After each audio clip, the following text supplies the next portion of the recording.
Morning. Like always, I'm here to share a piece of our life in Gaza, you know, but I'm not just through headlines or numbers. I just want you to feel it, through and felt it reality. This morning, I just got my bike. It's old now. Yeah, needs we are fixing, but it's all I have got. I headed toward the market. So honestly, there's not much to market anymore. You find a few basics: lentils, beans, chickpeas, tomatoes are there too, but the price is insane. Like they're just only for display, not for buy. And even if you had the money, many of the shelves are just empty. Anyway, and some fee fucking biscuits, some random cans. That's it. Anyway, um, while I was moving through the stores, I saw this little girl, maybe 5 years old, I guess. Torn clothes, skinny arms, standing right in the middle of the market under the burning sun. Sadly, sights like this aren't just rare here, but something about her just felt off. She was alone, no one around her, no adult, just her and that tea that could, fry your brain. I just rushed to her, picked her up gently, and put her into the shade. I gave her a sip from the water bottle I carry on my bike and asked, "Where's your mom? Where's your dad?"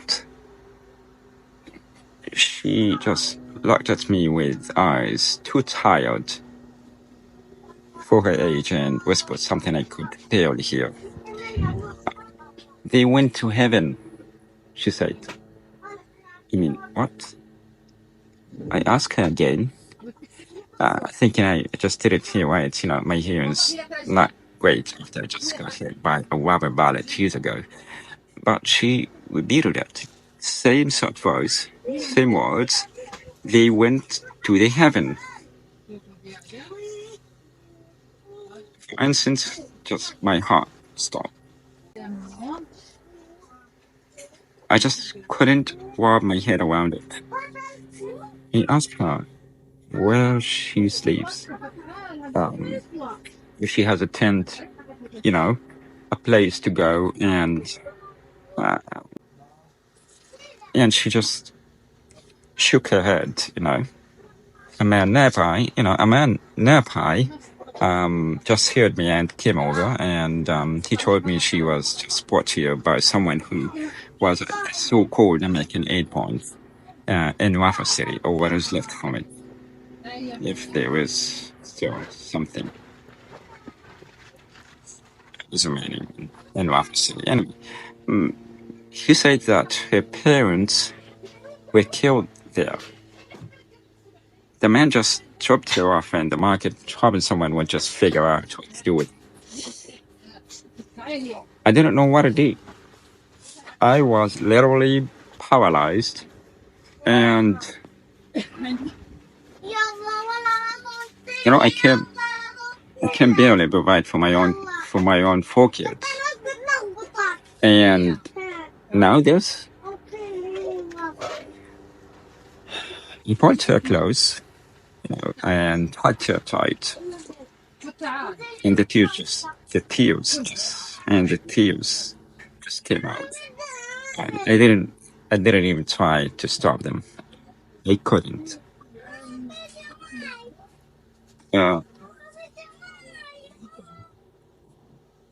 just hit me hard. Not just because of her, but because of her story.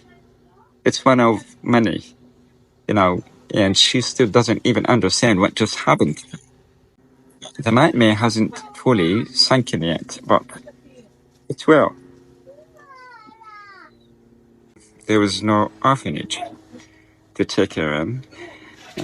Most of them are gone now. and no social services, no safety net, nothing. Anyway, I just bought her some biscuits, a little candy, and that's all I can do. Then someone directed me to a mosque where they try to support orphans. I went there. I explained everything to the sheikh over there, and his face just didn't flinch. I realized later that he hears those stories almost every day. So he thanked me and gave her food and water and took her in. I just went back to my tent empty hand. I didn't buy anything today. Uh, Not because there wasn't food. Uh, Technically, there wasn't food, but because something inside me broke. How can I feed my children while another child out there is starving, alone? You know, my own parents, she will never see again. But please, don't forget us here in Gaza. The pain, it's not just in our bodies, it's in our souls.